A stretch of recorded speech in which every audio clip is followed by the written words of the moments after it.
morning, everyone.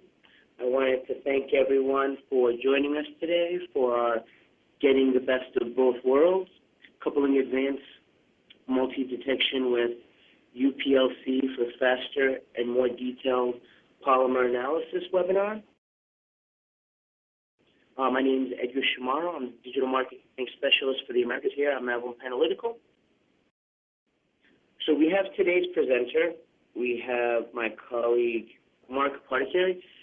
He has studied biochemistry while an undergrad at the University of Bath before moving to London and obtaining his master's and PhD at William Harvey Research Institute, part of the Queen Mary's College between 2002 and 2006. Mark has been with Malvern Panalytical since 2008, and he is now the America's Marketing Product Manager for Chromatography products. Mark, it's always a pleasure to have you on presenting. I'm going to pass you the ball, and you have the ability to take control when you can. Thanks, Edgar. Good morning, everybody. Yeah, so thanks very much for the introduction, Edgar. Today we're going to talk about multi-detector UPLC and getting the best out of both worlds of combining the speed and resolution that comes with UPLC and the data-rich method of multi-detector size exclusion chromatography.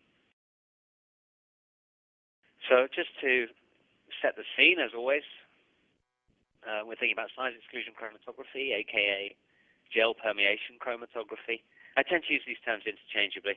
I'll try and stick with SEC throughout this presentation. Many of you, or I'm sure will know, it's a tool for looking at molecular weight of polymers or proteins, polysaccharides in solution. And in its briefest terms, the way the process works is by dissolving a molecule of some kind into a mobile phase. That could be an aqueous buffer or an organic solvent, and then passing it through a column with porous particles inside. And the molecules from our sample will diffuse in and out of those porous particles. The larger ones will diffuse into fewer of the pores and will elute sooner. The smaller ones will diffuse into more of those pores, come through the column slower, and elute later. And thus, we end up with a separation based on the size of the molecules. And really, that's a critical point to make always in a presentation like this, is that the separation is based on the size of the molecules, whereas what we tend to be most interested in is their molecular weight. And so we have to relate the one to the other or measure the molecular weight after the separation. So having done the separation, we can then analyze the sample as it elutes by one or more detectors. And so I will start with a brief introduction to the detector side of the combination, which is Multidetector SEC. And most of these measurements, and I'll talk a little bit more about this as we go on, are done in our Omnisec Reveal Multidetector SEC setup. So in this kind of unit, we're looking at a combination of different detectors, up to 4. Running along the bottom there, we've got the Refractive Index, which is, of course, a concentration detector, UV, or visible absorbance dyed array detector, and then light scattering, and intrinsic viscosity. And what we call multi-detector SEC, or triple detector SEC, is the combination, is combining these different detectors to get as much information as possible out of a sample as it elutes. A kind of classical SEC would use a simple concentration detector like the RI or the UV, and simply look at when the sample elutes from the column, and then relate that with some standards of known molecular weight to a relative molecular weight, and assign the sample a relative molecular weight based on, our polystyrene standard eluted at 8 minutes when it was 500 kilodaltons. Therefore, my sample has a molecular weight relative to polystyrene of 500 kilodaltons, or the globular protein standards, whatever it is we're using. And so the use of multi-detector setups allows us to get away from that and to do some more absolute and more direct measurements of a range of properties, not just molecular weight, but of concentration, molecular weight, size, and even looking at things like structure and composition of a sample molecules. So let's run through those very quickly. We start off with refractive index. Of course, dissolve a molecule in solution. It changes the way the light passes through the solution, and that's proportional to the sample's concentration. And so we can use this detector to measure a sample's concentration very accurately. And refractive index detectors are great because they're universal concentration detectors, or almost universal concentration detectors. They see absolutely everything that passes through them. And they have very uniform responses. So for a given polymer, you can expect a very consistent response. And in the case of proteins, actually, we like to use refractive index detectors as well, because the response of a refractive index detector to a protein is very consistent. We don't have to worry about questions of extinction coefficient or A280 levels, for instance. So the RI is kind of our standard number one concentration detector. Then the second option then is a UV detector, in this case a UV-Vis photodiode array.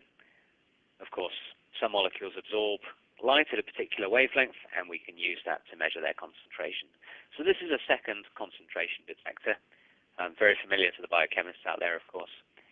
The reason I have two is that occasionally you're looking at conjugates of proteins, say proteins and PEGs, proteins and polysaccharides, or copolymers, for instance, polystyrene and PMMA. And when that's the case, when you have two components in a conjugate or a complex or a copolymer, then you can essentially use both conjugates to look at the composition of the complex. So you could say it's 50-50 or 60-40 or 20-80, and you can look at how the composition is changing over the sample. So having two concentration detectors adds some useful extra information. The light scattering detector is really the heart of a multi-detector system. It's the measurement that most people are interested in, because light scattering offers a direct measurement of molecular weight that is independent of the sample's elution time, elution volume. It's independent of the sample's chemistry, the molecule's shape or structure. So it's really a direct measurement of the molecular weight, and that's why we often call it absolute molecular weight.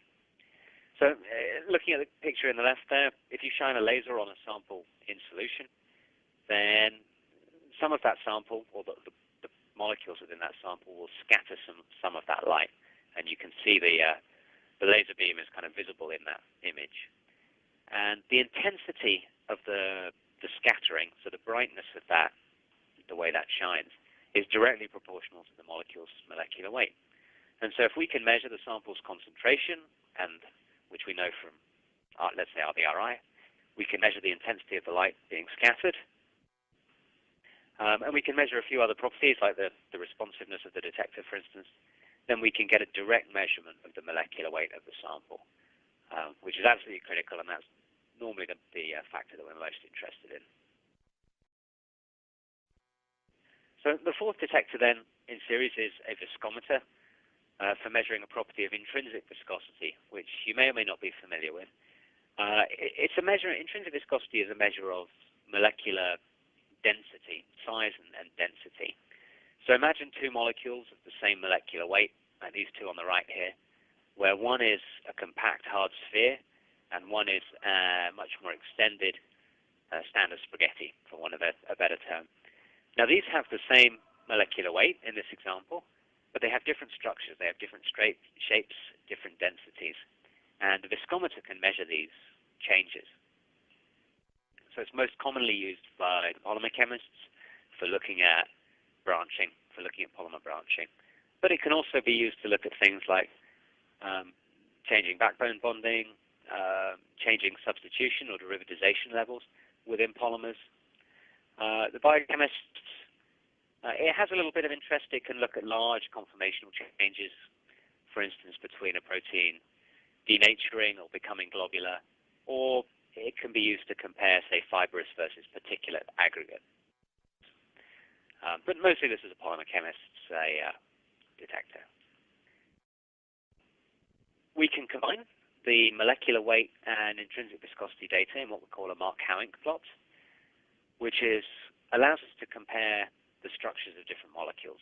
So in my intrinsic viscosity description, I said imagine two molecules of the same molecular weight but different structures, and we can use the viscometer to measure those. Of course, in real life, most molecules have different molecular weights and different structures. And so combining the viscometer data, the intrinsic viscosity, with the molecular weight data allows us to compare molecules of different molecular weight and different structures at the same time. So here, any polymer is a line on a Mark-Howing plot, which generally increases molecular weight and intrinsic viscosity, typically in a linear fashion. And so the higher up the Mark-Howing plot you are, the more open and extended the molecule. The further down the Mark-Howing plot, the more dense and compact. And a typical linear polymer might be expected to be a straight line in this plot, but features like branching and structural changes turn up as curvature and as shifts in the Mark-Howing plot. So for instance, that top line is quite curved, and what it suggests is maybe that at lower molecular weights in this region here, it's maybe more linear, but then above around 100,000, it starts to curve off, perhaps indicating some branching. So in this image, it's just looking at different polymers. But in the next slide, we look at maybe how branching represents itself. So we have two polymers, a linear polymer and then a branched version. And we can see that these lines overlay at lower molecular weights because they have the same structure. But as we move up to higher molecular weights, we see some divergence. As the branched sample, the molecules at those molecular weights are more dense than you might expect, and therefore there is a downward shift in the Mark-Howing plot. And we can go so far as to calculate like the level of branching and the frequency of branching, so how many branches turn up and how regularly they turn up along a polymer chain. So to bring all that together, then what we're measuring are properties of light scattering intensity, changing refractive index, UV absorbance, and changing viscosity, all in a single measurement as the sample elutes from the chromatography column. We can combine that data, though, to get lots of information about the sample. With the UV and the RI together, we could do a bit of compositional information if we wanted, but primarily those two are used to measure concentration.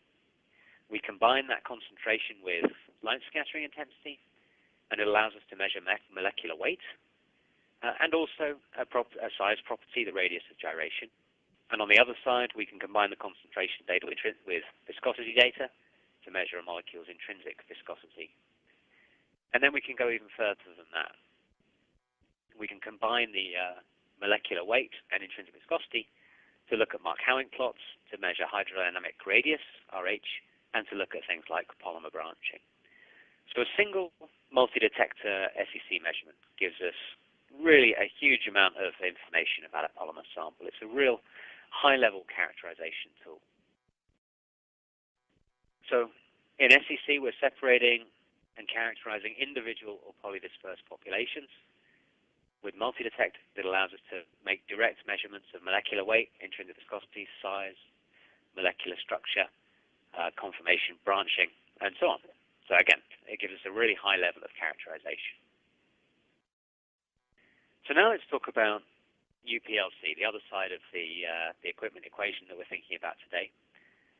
So UPLC is a technique that was developed by Waters, who we've collaborated with on this work, who we're working together with to show this data and to kind of optimize these, joining these methods together.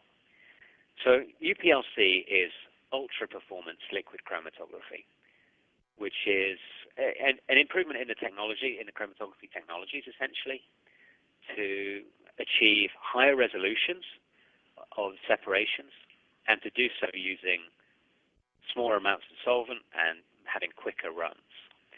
And the developments involved in that are kind of twofold.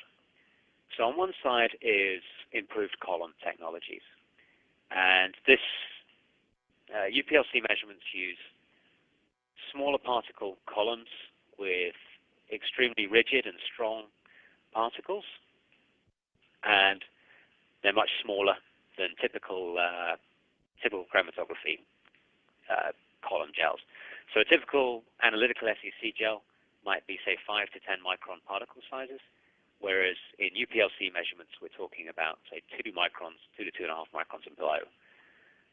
So the particle sizes are much smaller. And what that gives is far more particle surface area, much higher plate counts, and it allows you to achieve the same resolutions using much smaller amounts of gel, or indeed superior resolution. So you can get improved resolution and improved separations using much smaller column volumes. And the second side of the development of UPLC systems is improvements in hardware used to manage the separation and the chromatography. So two consequences of UPLC type separations are extremely high back pressures. Using small particles generates extremely high back pressures from the columns. And the second is, along with the improved resolution, obviously you're getting very narrow peaks out of that. And so in order to run a UPLC system efficiently, you want to absolutely minimize levels of dispersion and band broadening and keep the peaks narrow as possible so that the resolution you achieved is not lost when you go from when the sample elutes from the column and goes into detectors. So that's UPLC in general, and the Waters Acuity APC is a UPLC system dedicated to size exclusion chromatography measurements, to GPC measurements. And primarily that makes it running with an isocratic pump for single isocratic separations. The columns in there use these extremely robust small particle size gels to achieve extremely high resolutions while running at quite high back pressures. And the rigidity of the particles allows for very rapid changing of solvents. So the columns are very compatible with a wide range of solvents, and you can switch between mobile phases in the columns very rapidly without any swelling or shrinking of the gels, which makes method development very easy because you can switch between different conditions, different mobile phases very rapidly, run the chromatography rapidly, and achieve a high level of method development in a much shorter time. Thanks to the reduced run times and the ability to switch mobile phases very quickly. Obviously, in GPC, the flow rate is very important. We want samples to elute at very similar times. That's particularly true for classical chromatography measurements against molecular weight standards, but it also helps in repeatability and reproducibility for multi-detection measurements. And of course, I mentioned the high pressures that these columns generate, so a system like this has to be able to run at extremely high pressures. Typical SEC measurements might run at a few hundred to 1,000 or maybe a couple of thousand at most PSI. Measurements in the APC run at, say, 5 to 15,000 PSI. So they are almost an order of magnitude higher pressures to handle these high resolution separations and measurements. Dispersion is obviously a key factor as well. You want to keep the level of band broadening and dispersion as the sample moves from your sampler into the column and then from the column to the detectors as small as possible to maintain that resolution and the separation that you've achieved. The APC comes with a stable, very high quality refractive index detector. That's used standalone. For the measurements we're going to talk about today, all of the detectors are within the Omnisec Reveal module. And last and not least, it includes obviously a column management system for recording measurements on the columns, for keeping column temperature as stable as possible, and again maintain. All of which, of course, improves the separation and helps us maintain our baselines as much as possible. So a front end like this really allows you to run these high pressure, high resolution columns to the highest possible quality and achieve the best separation before sending that sample into a multi-detector system like Omnisec to make the measurements.